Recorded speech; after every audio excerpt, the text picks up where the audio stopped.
చూస్తే కొత్త రాష్ట్రం ఏర్పడిన తర్వాత ఏపీలో చాలా వరకు హత్యలు ఇవన్నీ జరుగుతున్నాయి. అంటే మీరు తప్పులు చేసుకుంటూ మీ ఇష్టం వచ్చేది ఒక బెవరేజ్ లిమిటెడ్లో వేల వేల కోట్లు దోచుకుంటూ వెళ్ళిపోతారు. రెడ్ బుక్ పాలన జరుగుతుంది, రెడ్ బుక్లో ఏం రాసుకున్నా అవే జరుగుతుంది అని ఎక్కడైతే దాచుకున్నారో ఆఫీసర్లు వాళ్ళందరినీ నోట్ చేశాడు బుక్.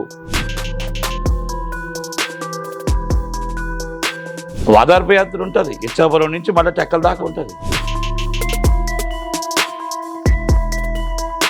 ఒక టీ పొడి రూపాయి అనుకోండి, అది 2 రూపాయలు పడుతుంది. ఒక పంచదార 50 రూపాయలు అనుకోండి, దాన్ని 60 రూపాయలు పడుతుంది. రెడ్ బుక్ రాజ్యం అంటే ఎస్, రెడ్ బుక్ రాజ్యం నడదా?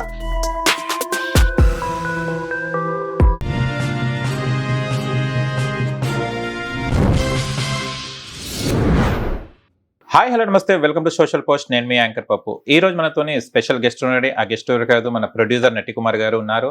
ఆయన చూస్తే కనుక ఆంధ్రాలో చాలా అవకతవకలు జరుగుతున్నాయి. ఆయన విషయం ఇంకోటి రీసెంట్లీ మనకు ఎంగేజ్మెంట్ కూడా జరిగింది. ఆ ఎంగేజ్మెంట్ ఎవరిదో కూడా తెలుసు. ఆ విషయమే ఇప్పుడు మన సార్ని అడిగి తెలుసుకోవడానికి ప్రయత్నిద్దాం. నమస్తే సార్.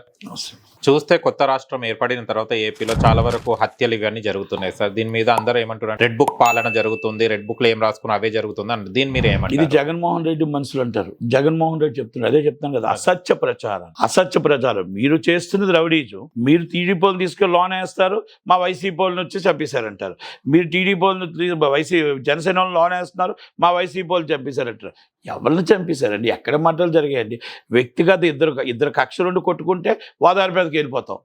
అది ఏదో ఇంట్లో గొడవలు ఉంటే ఓదార్పే. ఇప్పుడు ఫ్యామిలీ గొడవలు ఉంటే కూడా టీడీపీ గారు తప్ప, దాన్ని అచ్చెన్నాయుడు గారు తీసుకొస్తారు మధ్యలోకి. అచ్చెన్నాయుడు గారికి ఏం సంబంధం? ఆమెను ఎవరు పెట్టుకోమన్నారు, భార్యను ఎవరు వదిలేయమన్నారు, వాళ్ళద్ద ముగ్గురిని కలిపి రోడ్డు మీదకి ఎవరు రమ్మన్నారు? అచ్చెన్నాయుడు గారు రమ్మన్నారా? అచ్చెన్నాయుడు గారి సంబంధమా? మరి దాని సమాధానం ఏంటి చెప్పండి? జగన్మోహన్ రెడ్డి గారు ఏం దొరికినా ఢిల్లీలోకి వెళ్ళి జిందాబాద్ అంటారు. రెడ్ బుక్ రాజ్యం కాదండి. రెడ్ బుక్ అనేది రైట్. రెడ్ బుక్ అనేది ఎందుకో తెలుసా? గతంలో చేసిన ఆఫీసర్ల పాలన కానీ, గతంలో చేసిన మొత్తం టోటల్గా ఎవరైతే అన్యాయంగా కార్యకర్తలు, టీడీపీ కార్యకర్తలు అరెస్ట్ చేశారో, జనసేన కార్యకర్తలు అరెస్ట్ చేశారో, బీజేపీ కార్యకర్తలు అరెస్ట్ చేశారో, ఈ ఆఫీసర్లు ఎవరెవరైతే ఓవర్ యాక్టింగ్ చేసి పవన్ కళ్యాణ్ గారిని కానీ, లోకేష్ గారిని కానీ, రాష్ట్రాన్ని అల్లకుల్లాలం చేసేసిన చంద్రబాబు నాయుడు గారిని కానీ, వీరందరినీ అన్యాయంగా మొత్తం ఎక్కడైతే ల్యాండ్లు అన్యాక్రాంతం అయ్యాయో, మొత్తం ఎక్కడైతే దాచుకున్నారో ఆఫీసర్లు వాళ్ళందరినీ నోట్ చేశాడు book. As a legal and చట్ట ప్రకారం వాళ్ళ మీద యాక్షన్ తీసుకుంటాను అన్నాడు. రెడ్ బుక్ అంటే అర్థం అది. రెడ్ బుక్ అంటే ఇచ్చాపురం నుంచి అప్ టు సోలూరుపేట దాకా, ఇచ్చాపురం నుంచి అప్ టు అనంతపురం దాకా ఏ ఆఫీసరు ఎంత దాకా చేశాడు, ఏ ఆఫీసరు గత వైసీపీలో ఎంత దాకా దోచుకున్నాడు, ఎమ్మెల్యేకి ఎంత దాకా దోచిపెట్టాడు, మినిస్టర్కి ఎంత దాకా దోచిపెట్టాడు, మొత్తం టోటల్గా చీఫ్ మినిస్టర్కి ఎంత దాకా దోచిపెట్టాడు, ఈజ్ ఆఫీసర్స్ లిస్ట్. ఓకే, వాళ్ళ దగ్గర నుంచి డబ్బులు కక్కిచ్చి, వాళ్ళ దగ్గర నుంచి దాచుకున్న డబ్బులు ప్రజలకు ఎలా పంచిపెట్టాలి, ప్రజలకు ఎలా మొత్తం లీగల్గా ఎలా తీసుకొచ్చి ప్రజలకి చెయ్యాలి. కొన్ని లక్షల కోట్లు దోచుకున్నారు అనేది లోకేష్ గారు రెడ్ బుక్ మాత్రమే.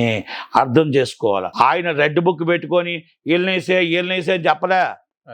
చట్ట ప్రకారం చర్యలు తీసుకుంటాము అన్నారు, తీసుకుంటారు.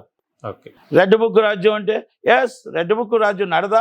అంటే మీరు తప్పులు చేసుకుంటూ మీ ఇష్టం వచ్చేది ఒక బెవరేజ్ లిమిటెడ్లో వేల వేల కోట్లు దోచుకుంటూ వెళ్ళిపోతారు. మీరు ఒక సైట్లో దోచుకుంటూ వెళ్ళిపోతారు. విజయసాయి రెడ్డి గారు వచ్చి ఒక అమ్మాయిని వచ్చి హాయ్ అంటాడు, ఆమె వచ్చి నాకు ఒక బిడ్డ కావాలంటుంది. ఇంకొక ఆయన వచ్చి నాకు వచ్చి 1 గంట వచ్చి ఎరుపు అంటాడు. ఇంకొక ఆయన వచ్చి అవన్ శ్రీనివాసరావు అరగంట చాలంటాడు. ఈయన వచ్చి డైరెక్ట్గా భార్య ఉంటాడుగా ఇంకొక ఆమెను తీసుకొచ్చి పెట్టుకుంటాడు. ఇదేమి రాజ్యం అంటే వైసీపీ రాజ్యమా అని అడుగుతున్నా. మరి దీన్ని వచ్చి రెడ్ బుక్ రాజ్యం అంటే ఎలాగండి? అదే జగన్మోహన్ రెడ్డి గారు ముసి నవ్వులు నవ్వుతూ సోమ్యుడు చాలా మంచివాడు, చాలా మంచివాడు, అస్సలు ఏ తప్పు చేయనివాడు, ఎవ్వరికి హానికరం చేయనివాడు అని చెప్పుకుంటూ ఆయన నెత్తి మీద ఎక్కించుకొని వస్తుంటాడు. ఇది జగన్మోహన్ రెడ్డి గారి నైజం. వాళ్ళు ఏమైనా చేయని అన్నా, వాళ్ళ అమ్మగారు ఒక మాట చెప్పారు పెద్దలు, దుబార్సి రోజు అమ్మ భగవద్గీత పెట్టుకొని చెప్పారు, ఇలాంటి ఆవిడని సొంత భార్యను విడాకులు ఇచ్చేయని చెప్పారంట జగన్మోహన్ రెడ్డి గారు. ఇలాంటి ఆవిడని ఎందుకు ఇంత ఇన్నాళ్ళు కాపురం చేశారు, విడాకులు ఇచ్చేయని అని చెప్పారంట.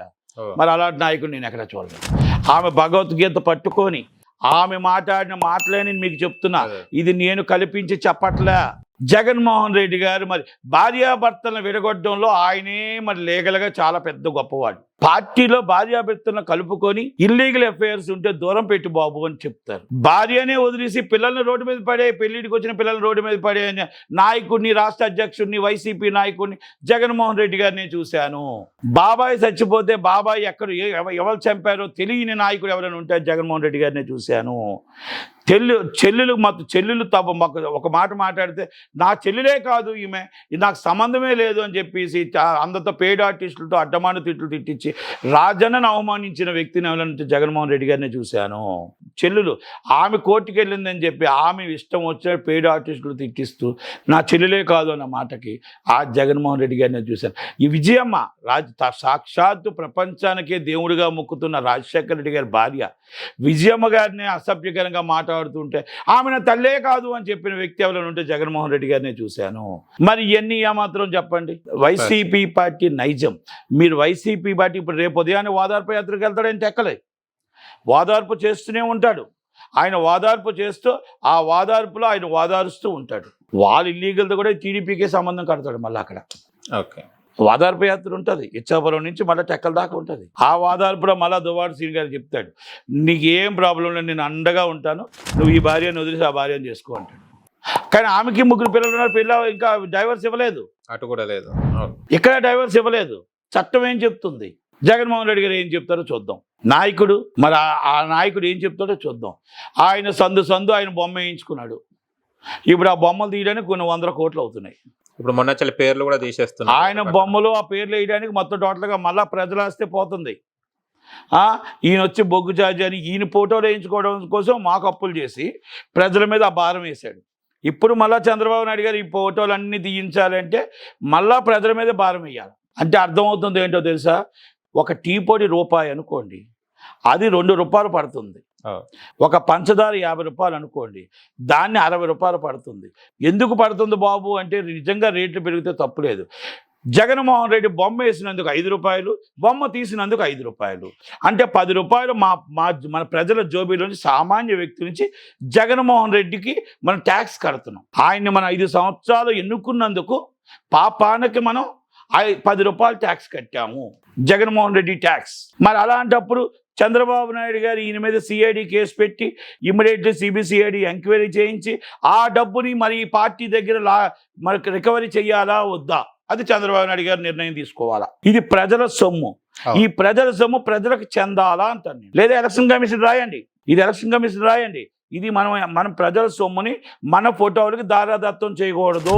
ఎక్కడి దాకా ఉందో అక్కడి దాకా వేయాలి. మా ఇంట్లకి, మా బొట్లకి, మా తాలిబొట్లకి అన్నింటికి ఫోటోలు వేస్తే ఆ ఫోటోలు తీయడానికి మళ్ళీ డబ్బు ఎంత అవుతుంది అని ఒక్కసారి ఆలోచించుకోండి, పాస్బుక్లకి. కనుక జగన్మోహన్ రెడ్డి గారిని మీద యాక్షన్ తీసుకోవడానికి చంద్రబాబు నాయుడు గారు ఏ నిర్ణయం తీసుకుంటారో ఆ నిర్ణయానికి అందరం కట్టుబడి ఉండాల్సిందే. ఎంక్వైరీ సిబిసిఐడి ఎంక్వైరీ చేయాల్సిందే. ఓకే.